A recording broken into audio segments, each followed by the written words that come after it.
All right, hello and welcome back to another 5K tennis discussion. Today is Friday, February the 21st, 2020, and we are fixing to jump right in to today's show, and I look forward to this one.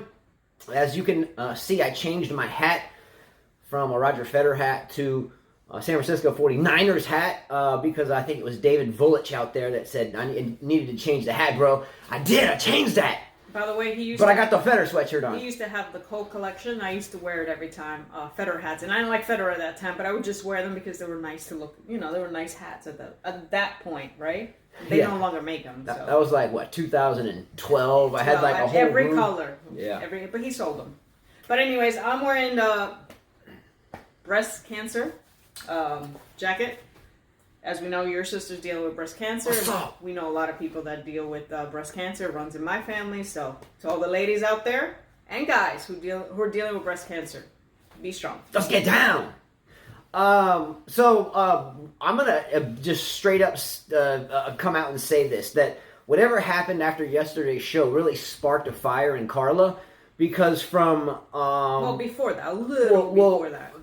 After yesterday, she began to write and to research almost unending until the late or the early morning, not early morning, but late enough, and then right back this morning early. Then we had to go about an hour away, and she wrote the whole time. So I'm not gonna say anything. I'm interested to see what this was all about. I said, no, I don't want to hear about it. I just look forward to the delivery. So this better be big time. Well, number one, before we start, I know a lot of you guys are Djokovic fans. There's nothing wrong with that. I'm a Nadal fan. I love Nadal. I'm a diehard fan. But I do respect Federer and Djokovic. As I told many of you guys, I became a Federer's fan just a few years ago. I never liked him before. I used to get mad every time he would beat one of the players that I like. I love Roddick a lot. You know, he was one of my favorite. I used to call him the Cabbage Patch Kid. I couldn't stand the long hair with the ponytail and the headband. He was never my favorite and still is not, but I do enjoy watching him. Djokovic, same thing. As many of you guys know, if you watched the show last year, I was against him. I even had to wear a shirt saying, I love Djokovic. Remember that? I think this was during Wimbledon. I lost a bet. But I've learned to respect him. So I'm not saying in this show that Djokovic is worse than Federer or that Federer is the best. That's not my point. Yesterday's show was about that this 38-year-old man can still win tournaments and can still play tennis. He's not a has-been. So before we start what I was originally going to start, I'm going to read a comment that Quick time out real fast. Quick time. I was redundant. Someone this morning, real early this morning our time, called you out and said that I just watched your post-Wimbledon show from last year, and you said then Federer was a has-been. I didn't say did I say he was a crybaby? I said he was done. I never called him a has-been. There's a big difference. Since when did done and has-been mean different things? That's a big thing. And I said that's a big thing. I never said he was a has-been. I said I don't think he'll win a slam. If you watch the show, I don't think he'll win a slam. And I'm not saying that he's going to win a slam. I hope he does. It's going to be tough. But I don't throw him under the bus like you do. Who has a better chance to win another slam? Dominic Thiem or Roger Federer? Not another, but the next. Who has a better chance? Roger Federer. Disagree. We just watched Thiem play Munar, and that was horrible. Did Thiem just have a knee surgery, Carla? I don't know. Did he? I don't follow him. Of course he did, but Roger Federer did, right? He was just. There was an article today on Thiem about his knee. That's the worst pain he's ever felt. I don't even know what you're talking about. I'll show it to you. It was a metaphor. Anyways, man. Don't get me started again. Okay, because here you are, the Federer fan, that you are this big, huge fan. I'm glad that another chick said something. Oh, we're going to address Sister to Queen's topic straight up. I'm going to get down. So I'm going to start with this first because I do want to get to the other one. All right, so, okay, yeah. Okay. Sister to Queen says, fans are like friends. Anyone can be a friend when life is good and everything is going well. But you find out who your real friends are when the chips are down. Anyone can be a fan when you are a young upstart with loads of potential and winning 2-3 slams a year. But real fans are when you are at your lowest point. They still support you and believe in you. Carla, real recognize real. This is why we are New Yorkers. Justin has been speaking straight up trash about Federer for months now. He said he wants Novak to break Fed's record. He always claims Novak would trash Fed if they meet. He's out here calling Fed a has-been and now wants to clarify that he only means Fed is not a favorite? Well, how many players are favorites then? Fed just made an Australian Open semis with a groin injury and a suspect knee, but he has been there. Make that make sense. Then Justin says, if you're a girl, then you don't know sports. Trash. He owes you an apology during the next show. All right, man, she just tore me up. That's why I love that girl. And then she says, I'm not expecting Federer to win another major, but I didn't become his fan because I expected him to win the most. I'll support him and cheer him for wherever he wins a tournament or loses first round because I love watching him play. And I love the man that he is. And I don't need a hat on my head or a tattoo on my back to showcase that. Okay. So, you know, I mean... Bravo! Okay, Oh, bravo! She just slammed you. Okay, but look, but, I mean, to be expected, Sister the Queen brings the noise all the time. And well said, and her poetry is second to none, by the way. However, first and foremost, we have to... Obviously, we're not on the same page, Sister the Queen. I still love you, though. But if I'm a fan of a sport, and I'm watching an athlete within... The last thing I want to see is someone hanging on to their career. I get he made a semifinal, and I get that he went to the fifth set and lost in 5 sets at Wimbledon. And I get he's number 3. I understand all that, Carla. I understand all that. Take it down, because some beers don't like that. Can I talk now? You just read 3 paragraphs. I didn't say a word. No, I said keep it down. There's a point in time, and again, historically, look at retirement ages of some of the greatest players of all time, dating back to the late 1800s, you know, or late 20s, early 30s, okay? Federer's 38 years old. Let's reality check a little bit. Let's come down to earth here. I don't know if we're from the moon or Venus. Then reality check Tom Brady, because he's 40. Can I please finish speaking? Once again, we're in this dilemma of just blatant not letting me speak. And then someone said that's irony because I must have cotton in my ear because I never let you speak. I think the tides are changing, and that's fine. Equality, right? Let's go. Let's get down equal prize money.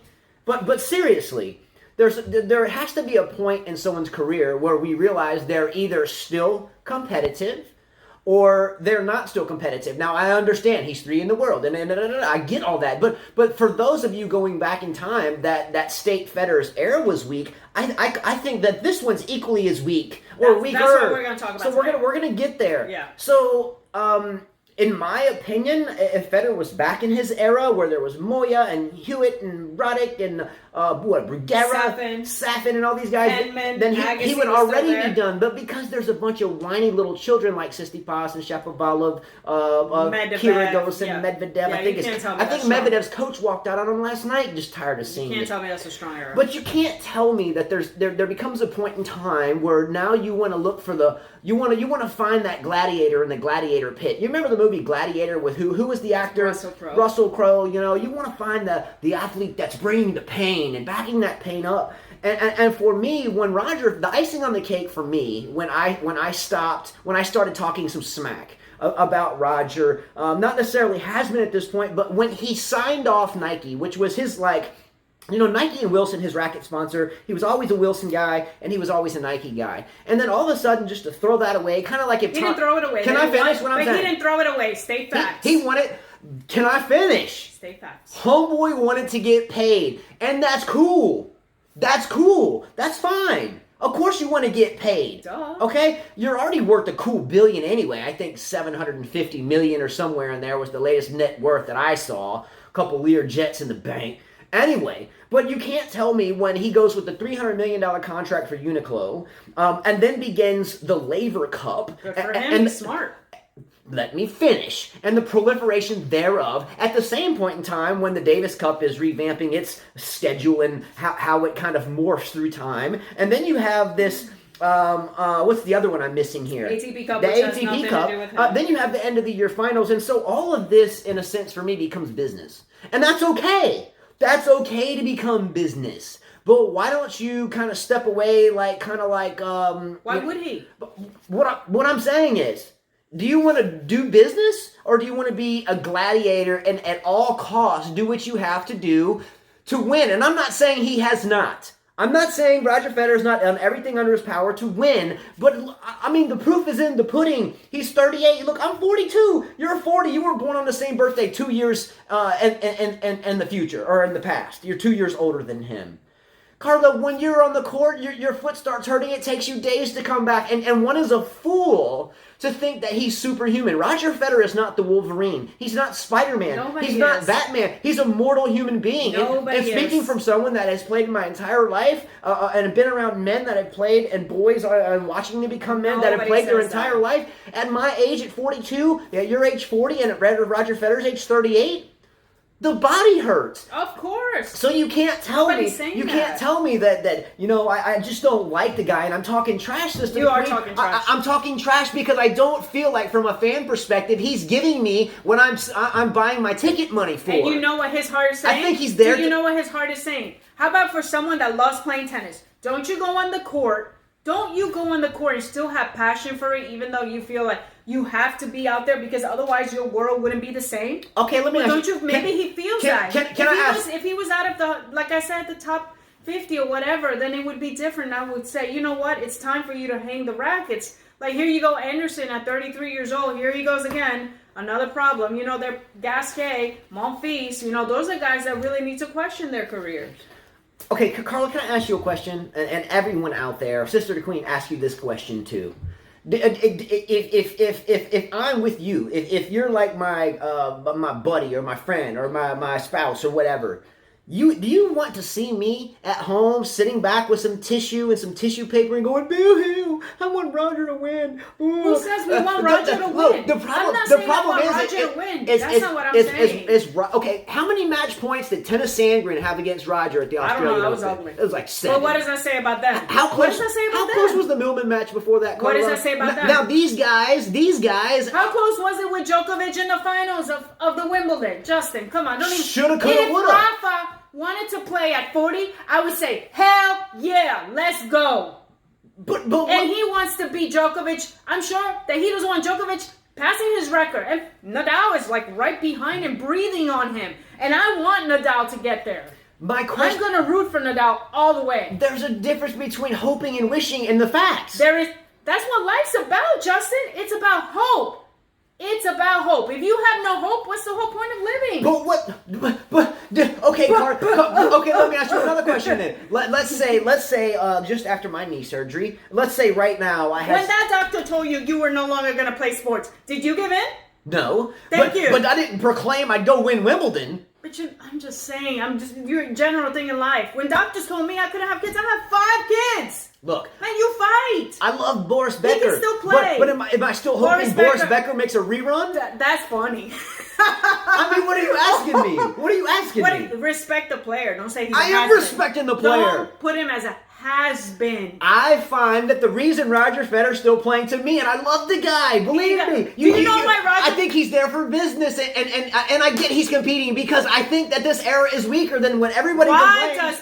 Why does Tom Brady still play at the age of 40? He's fixing to get released. Why is he still playing? He's fixing to go somewhere else, B-Doggo, too. Because he believes in himself, and he still can do it. You can't tell him. Those fans can't tell him. The viewers can't tell him. Nobody can tell him. He has to decide that. If Tom Brady were to leave the Patriots, and he very well may with free agency Let's go to the Giants. Come on. Do you think... okay, let's say he went to the Giants. That could happen. Do you think he's going to go win a Super Bowl with the Giants next year? I don't know. Heck no. So you're again. Did we expect Sampras to win? No. But this isn't a 32-year-old Pete Sampras. Oh my God! I'm so done with this subject. Let's go to the next because I did promise. Lastly, Sister the Queen made reference to your tattoo. No, about real friends are there and real friends are there. That is a fact. Well, I get that, but Roger Federer isn't my friend. I've been his fan. I've never met the guy. No, she's just saying as a metaphor. But there's a big difference. I mean, a friend. If you're a true fan, a friend I go to the grave with. What's up? If you're a true fan, you love that person. But you love that person to the end, no matter what. When Jennifer Capriati messed up, I liked her. Even when she messed up, I didn't care. Serena, people talk trash about her. I admire her. For me, if you're a true fan of the person, you know that they are just basically making their knees more painful when they hit 50, so you wish them well. But Their time has passed to win the biggest tournaments. Maybe. And why do we still play at that age? To win the biggest tournaments. He still has a shot. And he cannot win a biggest tournament. He has a shot. He Wimbledon cannot. is his best shot. Hopefully he comes back, does some damage. It's going to be tough, but he doesn't play the grinding game. The funny thing is, anyways, and we're going to end the subject on this. The funny thing is that nobody, no one, not even Sister the Queen, not you, nobody took my bet that I put out there yesterday. $100, $100. If someone bets me that Roger Federer wins another major, you talk a lot. I'll take the bet. Nobody said that. I did not say he's going to win, but I'm saying a top three with Medvedev, Tsitsipas, and all those guys that are just lost puppies. He has a chance. Put your money where your mouth is. Money talks, all this stuff walks. Bullshit walks. It's like Djokovic fans say. If Djokovic loses early, then Federer or Nadal have a chance. Well, why not stick around? Money talks, Thank you very much. bullshit walks. Thank you very much. If you so much disagree with my fanhood and my trash smack talk for Roger Federer, is that I'm telling you, homeboy's not going to win another major. That's all I'm saying. And then and if you think it's so hocus pocus that I'm saying that, then bet up. Let's pray. I'm not even a Federer fan, but let's pray just to trash you in another show that Federer wins the slam. So I can trash you. Come on. Just so I can trash you. Put your money where your mouth is. I'm not. Next topic. I don't bet. I'm not a gambler. Next topic. Active. A viewer. I promised him. That's his name. Active. So Carla. This was basically on a show that we had about the Big Three debate, right? About the Big Three, and a lot of, I gotta say, Djokovic fans. I'm sorry, but it's all of you guys that say he had the weakest era. So this viewer said, this isn't even a debate. You can't even compare the stuff. Federer grew up in a different era. When the courts were quick, now it's all slow courts and long rallies. Even Wimbledon is a medium to slow court pace. Now this was all done for TV ratings.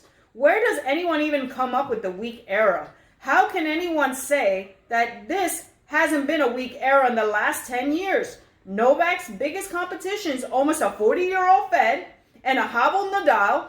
Murray has retired, Delpo the same, and Djokovic has played no one either in this era that is a weak era.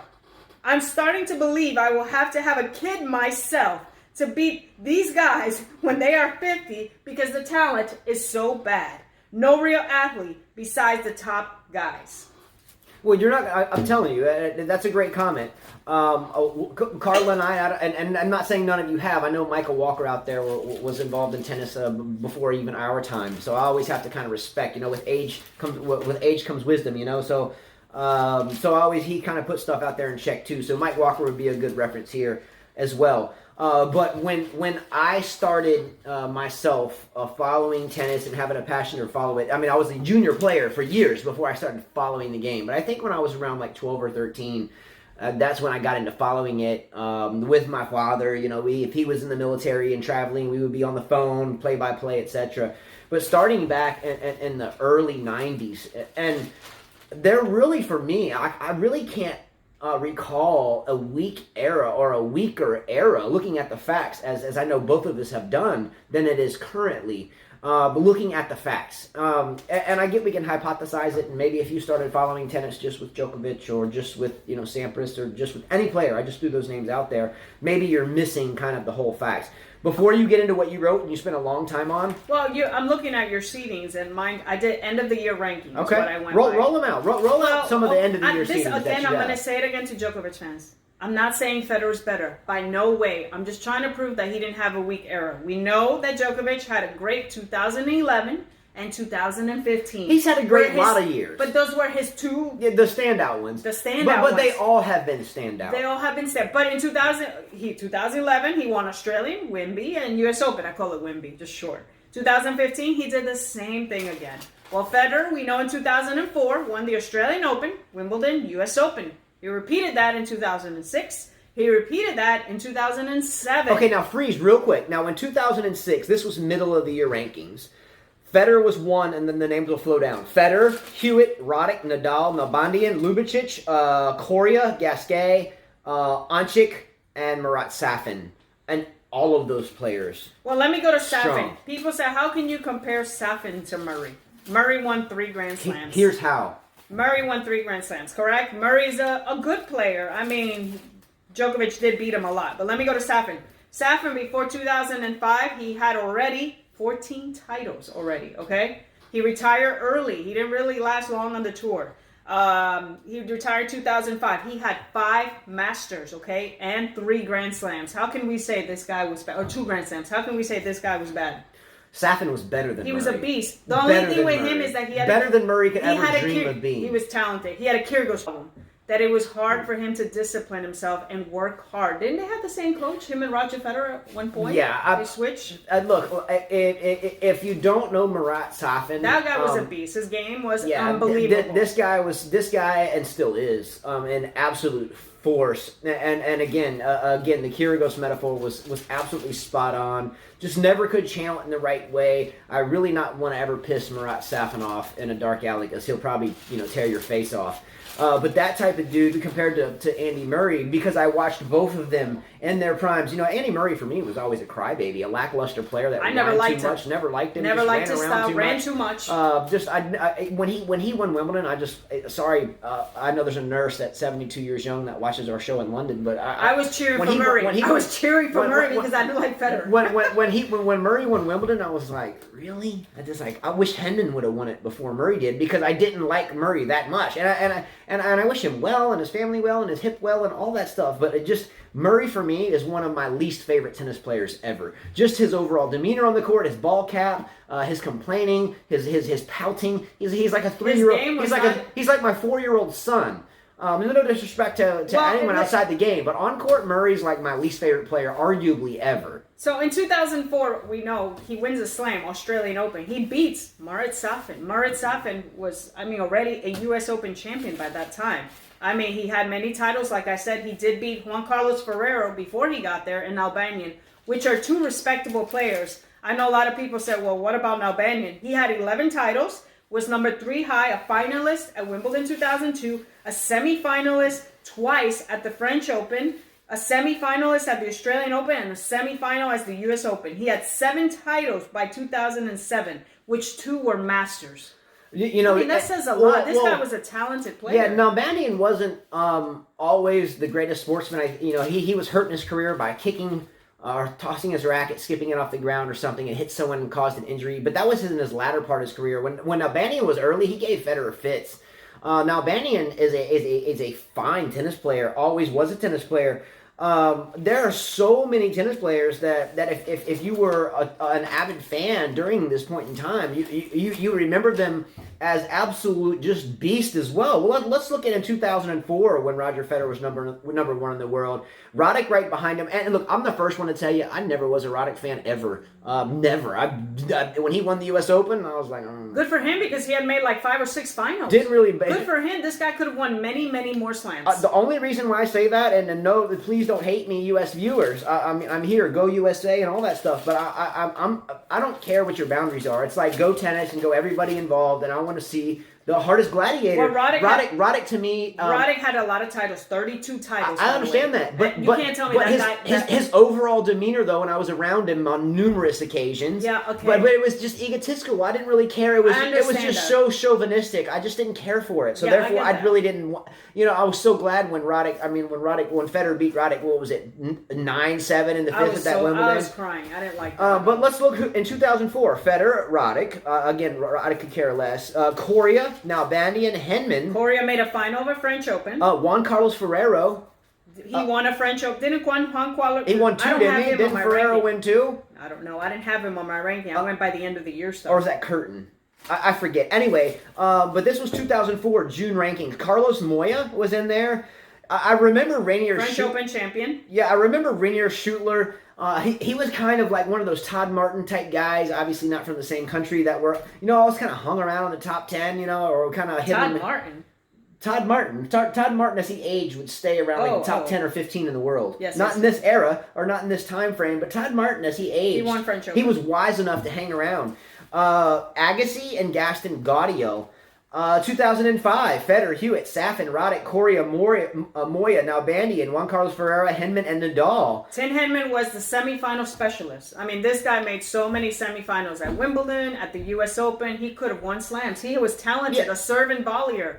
But like Active says, the surface did slow down. Because when I used to watch Wimbledon, it was fast. It was 1, 2, 3.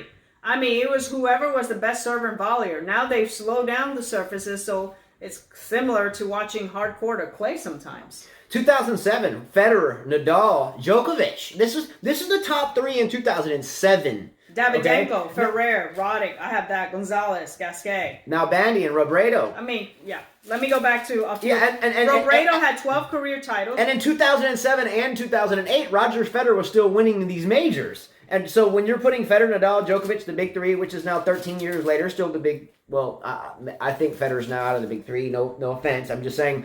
Active players, who's the most dominant? I think now it's Nadal. Well, Djokovic. I'm going to compare something here. 2011, Djokovic. It was Djokovic. Let's take Rafa and Federer. If Rafa and Federer were not there, wouldn't it be an easy era as well? Yeah. Okay. Yeah, 2011, exactly. he had Djokovic, Rafa, Federer, Murray, Ferrer, Tsonga, Berdych, Fish, Tipsarevic, and Almagro.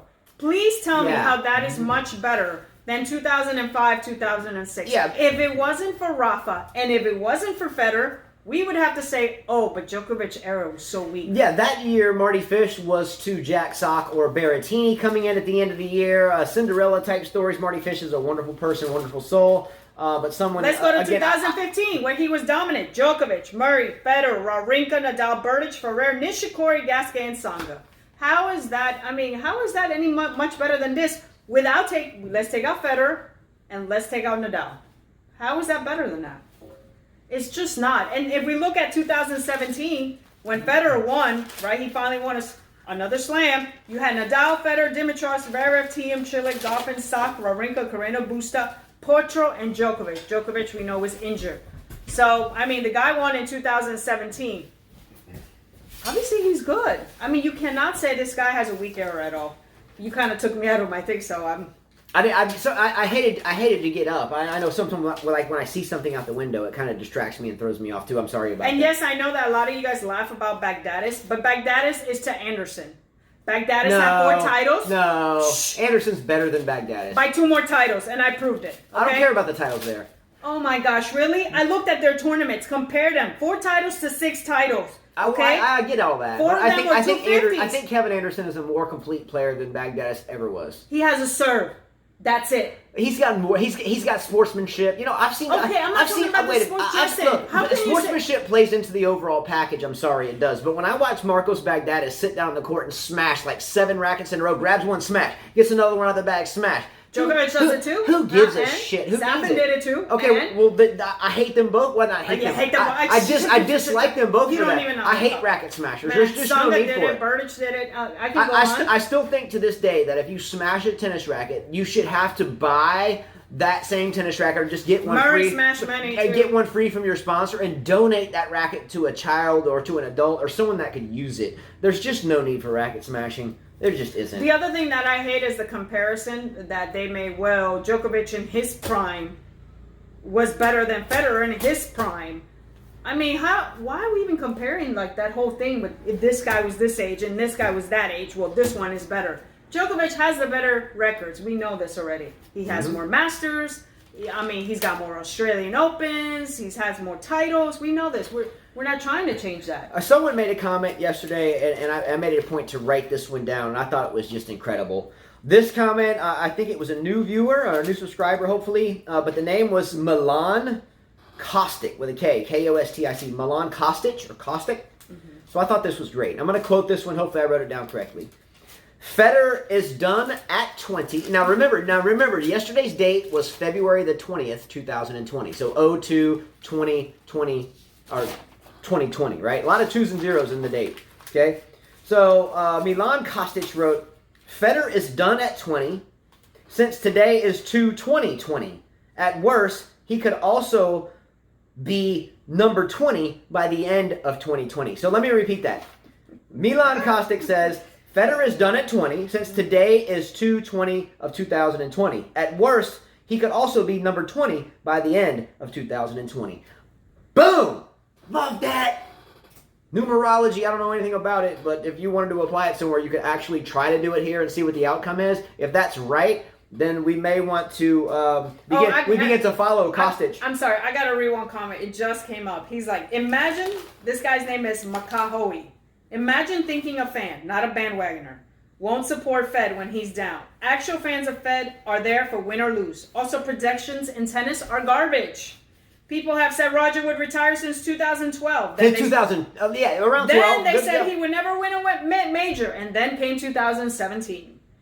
Pretty impressive to be, as it has been, at 39 years old and number 3 in the world.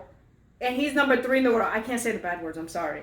He has earned his spot. I thought we delete stuff with bad words. It just came up. He has earned his spot in his decision what to do with his career and has earned respect from people like yourself, Justin. What kind of bad word? Look, I haven't read the comment, and welcome whoever it is, and they're probably new. Look, again, we're not Let saying... me see. Do you want me to see it? Because you know I get all off on this shit. He's not saying anything bad. He's just... Okay. All I need to see is just the first 2 words of the second paragraph. Pretty fucking impressive. You know, pretty much a dipshit comment. We're 2 people that enjoy sharing tennis with all of you. I could care less to read a comment with the pretty fucking whatever is in it. We're going to get our thing we're going to get. Well, whatever. The fact of the matter is, bring me a better comment than that, because I'll give that one a thumbs down. You can go ahead and give it a thumbs down. I mean, whatever, dude. I'm guessing you're a Federer fan. When you want to talk sports with respectable people, come back. When you want to talk with people like Micah Walker, B-Dog, Rajesh Kumar, all these people out here that can write your ass off and do it without saying pretty fucking something, grow up and get a sack of balls, man. Hope you don't talk to your women like that. Anyway, let's move forward. I got time for that bullshit. All right, so let's move forward. Again, why do you want to read something?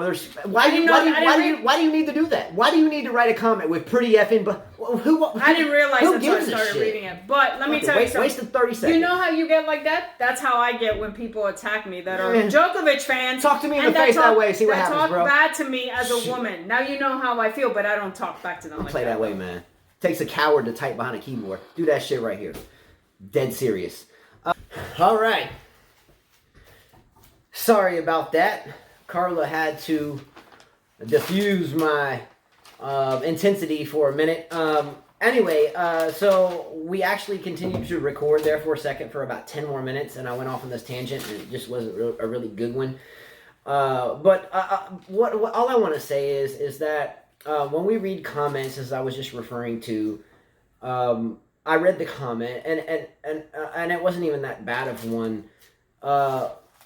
But we don't do this for anything more than to have fun and to try to share our enjoyment for a game on a realistic side with everyone. And when I pick up a message that says, please effing, or whatever it was, in the meantime, you know, there's a quote that I like to talk about a lot, and it's a quote that I try to live by, and sometimes my impulsive, sometimes I just lose my mind really quickly.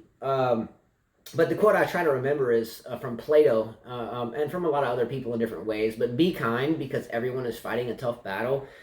Prior to doing this show, and I won't get into sad stories because everyone has one, but my sister was on the way to an emergency room to get a blood transfusion, dealing with cancer.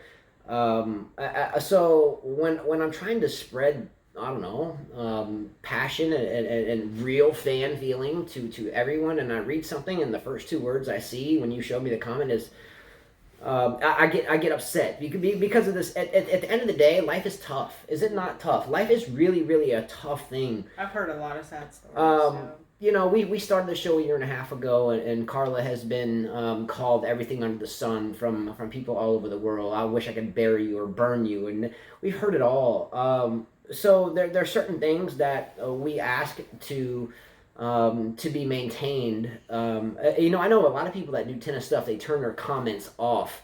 You know, I think that's kind of cheesy, but I understand why, because they don't want to deal with having to moderate the filthy mouths of people these days that have no idea how tough life really is.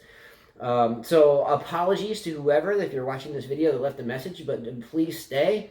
But if not, I don't blame you, because I went off, and I will continue to go off. But please, please, please, spare me the F-bombs, man. Just spare me the F-bombs. So anyway, enough said. Another thing is we don't all have to agree. We can all agree to disagree. We all like different players. We're all passionate. And I know a lot of people are patriotic. I get that. So, I mean, no one offends me if you're saying something as long as it's done in a professional way. Yeah, and we can disagree. I still respect you. I mean, we're all different. Yeah. Otherwise, the world would be boring. Yeah, well, and I understand that, but sometimes 2 words can really spoil the whole energy for the whole bunch. So what I'm going to do is put off a couple of things till the next show. I had something comically written here about Milos Ranic's hair. You know, Milos Raonic has always had the silky smooth comb back hairspray hair. He had the curls going on the other night. He switched with Tiem, right? Because Tiem had curly hair and then he switched it straight. I had other stuff written about the Fox 10 technology, not the Hawkeye, but the Fox 10. Calling balls in and out. I had stuff written about acronyms like BTW, LOL, LMAO, WTF, BRB, IMHO. I know a few. Like all these acronyms that people use when they comment, I'm clueless to any of them. Like, you know, I'm sure you know what WTF is. Yeah, I figured that out relatively quickly. But I'd rather have WTF than the please effing spelled out for everyone to read when I have tennis students that we teach on the court all day, every day, that have to read that. And they do. You kicking me again? Yeah, shut up. So please. You know, yesterday I had an email sent that you scared this person because of the way you get. Oh, come on. He's not like that in real life. He's really a puppy. I mean, I'm the one that's like but I know how to control myself. That's the difference. But look, man, that's the difference. I understand we do this for the fun of it. We obviously don't get paid for it. The YTech stuff is a dear friend of ours from South Africa that has a company, and we really love that company. It's nothing to do with. I'll represent him to forever. He's a soldier. Has nothing to do with that. But understand that there's children, literally, that follow this channel. If not half of the viewers are probably children that we teach. Or close proximity thereof and their parents, and they have to read that. So understand that, and it will be checked every time. And if you want, okay, I'll stop. Thank you. Anyway, I want to end this show with this thing, and it has nothing to do with tennis. It actually has to do with a couple of NFL, National Football League players here in the United States that were caught at the Mexican border possessing a lot of marijuana coming across the border. The only reason why I want to bring this up, and the players respectively, and I mean this in a good way, not a bad way. The NFL players that were caught at the border, the Mexican border, with 157 pounds of marijuana were Quan, Bray, and Greg Robinson. Greg Robinson has been a lineman, if I remember correctly, with the Cleveland Browns for the last couple of years, but has no intention of being re-signed by the Browns. The only reason why I want to bring this up is because, I saw this article 2 days ago, and it was the forefront of media. And I want to say to Greg Robinson and Quan Bray, if you're out there, that I hope that the best for you too. When we find as athletes in any sport, in tennis this happens. In tennis you'll find someone that fixes a match, that throws a match and gets paid by a bookie, or whatever it may be. In sports, there are athletes that find themselves in difficult positions because they're used to a lifestyle, or they're used to an ego, or being the center of attention, and they do things that they regret because of that. I don't want to get into my personal story, but I just wanted to tell Greg Robinson and Quan Bray out there that I know how you feel. And that the media has spun it in a direction that is not deserving of who you are. I understand that in this country, and I don't want to get too much into this, there's something called minimum mandatories that are sentencing guidelines for people that get caught with things. And they especially make people like the district attorneys and the federal district attorneys look really good when they get someone of a high caliber or a big name, and they can put them in prison for a while for things that are legal in other states. And I'm not getting into politics or pro this or pro that, but I wanted to make sure that Greg Robinson and Quan Bray understood that there's someone out there that wishes the best for them. You don't go and get 157 pounds of marijuana and traffic it across the border unless, number one, you are in dire straits, or two, you have never really grown up. They were teammates, huh? And number three, we know that these football players and a lot of other sports, they have a traumatic brain issues from a very young age. Let's look at Junior Seau and so many other players that look at even Antonio Brown now, the ex-Steeler, the Raider that was dismissed, the Patriot that was let go after one game. Sometimes we have to question, maybe they're just a bad seed, but wait a minute, let's look at their brain for a minute. And I don't want to get into all that, but I do want to reiterate that this show that we do is tennis, and I hate to get into NFL, but I really feel like my life, I've made some really stupid decisions, and one very much like this. And I do want to say that what I did and what these guys did doesn't define who they are. It really does not. It defines that they're human beings and they're mortal, and they're trying to do what they can do to survive.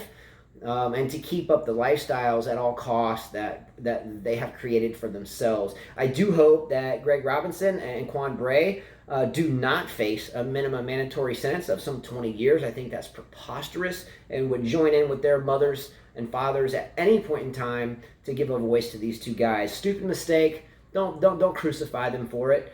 There's a lot of other athletes that have faced themselves in this position. Sam Hurd was one. Dallas Cowboy, Derek LaVille, San Francisco 49er, and that won a Super Bowl in 1994. We make stupid decisions and we regret those decisions, but don't take their life away. Don't take their life away. Much love to Greg Robinson and Quan Bray. It happens. Soldier up, get through it, but 20 years isn't the answer. All right. Anyway, that's my piece for today. Please spare us the F-bombs on any type of comment. Please, no cursing. Sometimes we say, shit or, whatever. I get it. We slip at it. But we're not necessarily pointing it at somebody. And maybe I'm a hypocrite for saying so. But just watch the F-bombs. It's very rarely we throw an F-bomb in the deal. Just watch that. Watch racial slurs. Watch the political stuff. This is not a political thing. I mean, I know someone wrote to me about that, and I understand. There's a lot of people out there suffering. There's a lot of countries that do a lot, and it's a sad situation. Yeah. So try to go easy with that. No disrespect to whoever it was that left the message, but when I'm sitting here and I'm pausing it to go check on my sister that's going to the ICU for a blood transfusion, and the first thing I see is please effing. I just it's not what I really want for here. And if that's how it's always going to be, then maybe this is the wrong thing for us. But anyway, doesn't matter, neither here nor there. Much love to all of you. Please subscribe to our channel. I guess hopefully we didn't burn too many bridges today. And I know I might get pounded later on about the weak era thing. And it's on me and on behalf of Sister the Queen, BDog02 and Michael Walker. Sister the Queen was the highlight of the show. Always brings real stuff. Much love, Sister the Queen, for you. I will apologize to Carla. It was straight trash for me to say Carla doesn't know sports. She actually really does. Girls don't know sports. She actually does know football well. She knows basketball well. She's a big LeBron fan, so she's following his game. She keeps up with football. She keeps up with a lot of sports. So she's actually really good at that. I'm sorry for that. So Sister the Queen, homage to the Queen. What's up? BDog02, Michael Walker. I wish I could keep you two back there behind the camera during these shows because I don't really have anyone that can really keep my head sane. Rahesh is the one that keeps me. Rahesh is the one that keeps me down. Like, he checks me in a nice way about Djokovic. He's like, well, remember this and just look. And, and I'm like, okay. All right, so VIPs for today. Always the one and only Rahesh Kumar. Always. Don't forget about Wayne Chia in Singapore out there. Wayne Chia, too. He kind of opens up my eyes. He's a big Federer and Nadal fan, but he does open my eyes. My soldier, my man, though. I wish I could give him a big hug. Boom. BDog02, Michael Walker, real New Yorker, freaking age-on veteran, freaking speaking the game. Who did I miss? And body types. So, anyway, Much love to all you guys. Take care, and we'll see you next time. And this one kind of went to hell in a handbasket real fast, but that's all right because sometimes Let's go, Nadal. you can't always deliver a great product. You know, like bands that tour around the country. You know, sometimes they play good, and you know their band members are they're jamming, they're on par together. But sometimes they just play like crap. You know, and then we move on. But much love, adios, take care, see you later. Boom. Bye bye. Peace.